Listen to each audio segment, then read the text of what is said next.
আসসালামু আলাইকুম, ইঞ্জিনিয়ার সাইফুল। আমি এখন দাঁড়িয়ে আছি আমাদের একটা বিল্ডিংয়ের, একটা 18 তলা বিল্ডিং। এই বিল্ডিংটার ইলেকট্রিক্যাল রুম, যেটা গ্রাউন্ড ফ্লোরের মেইন ইলেকট্রিক্যাল রুম যেটা আছে, ট্রান্সফরমার থেকে যে কানেকশনটা হবে সেই ইলেকট্রিক্যাল রুমটাতে। তো কাজ শেষ করলাম। কয়েকদিনের মধ্যে আমাদের গভর্নমেন্ট থেকে লোক আসবে এগুলি চেক করার জন্য। চেক করার পরে ওকে হলে এরপর ট্রান্সফরমার থেকে আমাদের বিল্ডিংয়ে পাওয়ার সাপ্লাই দিবে। তো আসুন আমরা কীভাবে কাজ করলাম সেটা দেখাচ্ছি।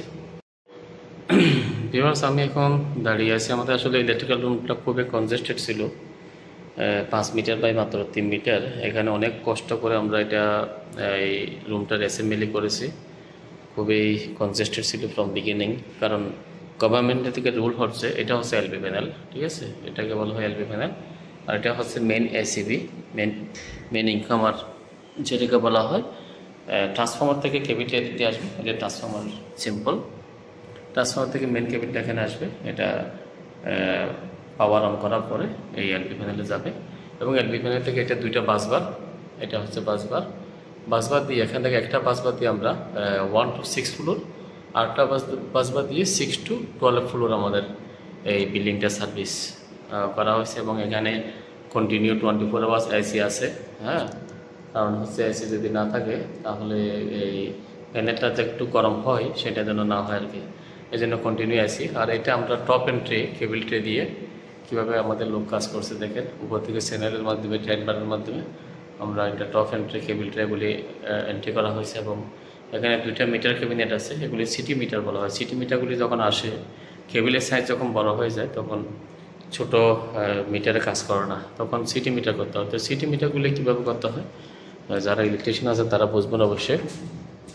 গভর্নমেন্ট থেকে অলরেডি মিটার চলে আসছে সিটি মিটারতে। এত মোটা মোটা কেবিলকে মিটারের ভিতরে ঢোকা যায়? ঢোকানো সম্ভব হবে না। সেজন্য তো এটার বিকল্প হিসাবে ছোট্ট তারের মাধ্যমে, অর্থাৎ যে এখানে সিটি কয়েল আছে, এই যে কয়েলগুলি আছে, কয়েল থেকে প্রতিটি কয়েল থেকে 2টা মাথা ওই সিটি মিটার চলে গেছে। সিটি মিটারে কিন্তু 9টা ওয়ার থাকে, 10টা থাকে, অর্থাৎ নিউট্রাল সহ 10টা। তো এখানে একটা নম্বর দেওয়া আছে 1, 3 এবং 4, 6 এইভাবে নম্বর দেওয়া আছে। 2টা মাথা যাবে, আরটা হচ্ছে মাঝখান থেকে এই যে বাসবার থেকে একটা কারেন্টের মাথা ওখানে গেছে। তো এই যে কারেন্টের কয়েলের ভিতর দিয়ে যে ইলেকট্রিসিটি পাস হবে সেটাই ওখানে রিডিং আসবে, আপনার ইলেকট্রিসিটি বিলটা আসবে। এটা মেইন সুইচ, এটা মেন ইনকামিং কেবল। আমরা এটাকে টপ এন্ট্রি করছি। হ্যাঁ, এটা হচ্ছে আউটগোয়িং। তো আমরা এটা নিচ দিয়ে গিয়ে কেবিলটার মাধ্যমে হয়ে এই দিয়ে যেখানে লোড সেখানে চলে গেছে আর কি, ঠিক আছে। তো সিটি মিটারটা আসলে বড় কেবিল যখন ঢোকানো যায় না তখন এটা এইভাবে করতে হয়, ঠিক আছে। তো এটা হচ্ছে একটা ফায়ার পাম্পের জন্য সিটি মিটার। আরটা হচ্ছে আমাদের যে মালিকের পক্ষে যে লোডগুলি আছে, যেমন এই যে এটা এসএমডিপি এলএল, অর্থাৎ এসএমডিপি এলএল অর্থ হচ্ছে ল্যান্ডলোড, অর্থাৎ এই জায়গার মালিকের যত সার্ভিসগুলি আছে তার জন্য এই সিটি মিটারটা এসএমডি মিটার করা হয়েছে। এখানে আমরা আপাতত জেনারেটর দিয়ে বাহির থেকে টেম্পারেচার সাপ্লাই দিয়ে কাজ চলতেছে। এখানে ওর অনার যে সার্ভিসগুলি আছে, যেমন 3-4টা ডিবি আছে, ওয়াটার পাম্প আছে, বুস্টার পাম্প আছে, এইসব পাম্পগুলি সব কিছুর জন্য যে অনার জন্য একটা সার্ভিস, করিডোর, লাইট, লিফট, এগুলির জন্য যে ইয়েটা আছে সেটাকে বলা হয় এসএমডি প্যানেল। আর এটা হচ্ছে এটিএস প্যানেল।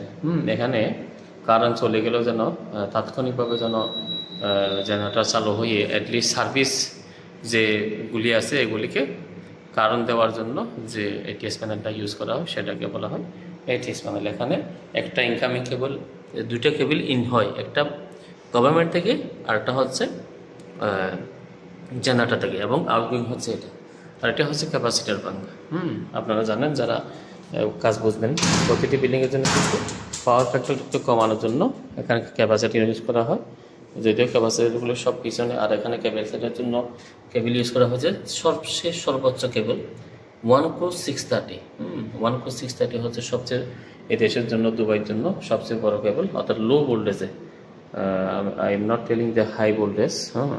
হাই ভোল্টেজ 11,000, 33,000 এগুলির জন্য তো others cable, but for the low voltage cable জন্য 630 হচ্ছে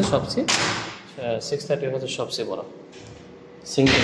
যেহেতু এটা 630 এত বড়, যার কারণে সিঙ্গেল করে আনতে হয়। এখানে গভর্নমেন্টের নিয়ম হচ্ছে এসবগুলির এলপি প্যানেলগুলির নিয়ম ব্যাক সাইডে মিনিমাম 60 থেকে 75 সেন্টি স্পেস দিতে হবে। এটা গভর্নমেন্টের রুলস, ঠিক আছে। আমরা গভর্নমেন্টের রুলসের জন্য এখানে আমাদের স্পেসটা দিয়ে রাখছি। এটা প্লেট, এখানে আমরা ট্রেসটা থেকে করে রাখছি। আর এই পোলের মাধ্যমে গভর্নমেন্টের যে ট্রান্সফরমারটা, ওই পাশে ট্রান্সফরমার থাকবে, ট্রান্সফরমার থেকে মেন কেবিলটা দিয়ে এসে আমাদের মেন ইনকামারে চলে যাবে। আসলে ইলেকট্রিক্যাল রুমটা একটু কনজেস্টেড ছিল, সো আমাদের কাছে আর অন্য কোনো অপশনও ছিল না। আমরা এই জন্য এটাকে কনজেস্টেডের ভিতর দিয়েও আমরা এটাকে অ্যালাইনমেন্ট করে মোটামুটি বিল্ডিংটা হ্যান্ড ওভারের পথে। সো আশা করি ভিউয়ার্স, আপনারা যারা ইলেকট্রিশিয়ান আছেন, যারা এই সম্বন্ধে কাজ সম্পর্কে বোঝেন, তো তাদের জন্য জানি না কতটুকু উপকার আসে। অনেকে হয়তো আবার বাসবার দেখেন না। বাসবারটা কী জিনিস? বাসবারটা হচ্ছে আসলে সেম কেবিলের পরিবর্তে যে কপারের তারের মাধ্যমে যে কাজগুলি, কপারের তারের মাধ্যমে যে ইয়েগুলি হয়, কপারের মাধ্যমে আর কি, কপারের পাত, যেটা কপারের পাতি বলা, ওটা খুবই এক্সপেন্সিভ, লাইক গোল্ড, হ্যাঁ, সন্ধ্যার মতন আর কি। এই যে এইটার কভার আছে, এগুলির বাসবারের মাঝখানে গ্যাপ থাকে এবং পাঁচটা ওখানে বাসবার থাকে ভিতরে। হ্যাঁ, দেখুন এখানে বাসবারের নিয়ম হচ্ছে বাসবারগুলিতে একটার সাথে একটা গ্যাপ যেন না হয়। এটা বাসবার লাগানোর পরে মেগার টেস্ট করা হয়, অনেক কিছু টেস্ট করা হয়, কন্টিনিউটি টেস্ট করা হয়, যেন কোনো প্রকারের সমস্যা না হয়। হ্যাঁ, তো এটা হচ্ছে বাসবার। তো বাসবারটা এক্সপেন্সিভ, এই জন্য সব জায়গায় মানুষ ইউজ করে না। তো আমরা বাসবারে কিন্তু আশেপাশে অনেক রুলস রেগুলেশন আছে। বাসবারের আশেপাশে পানি নেওয়া যাবে না, লাইন নেওয়া যাবে না, এটা সেটা, স্পেস থাকতে হবে, ফ্রি স্পেস থাকতে হবে, অনেক ধরনের কাহিনী আর কি, ঠিক আছে। তো ধন্যবাদ ভিউয়ার্স, আর কথা বলাচ্ছি না, রাখতেছি। খুদা হাফেজ সবাই।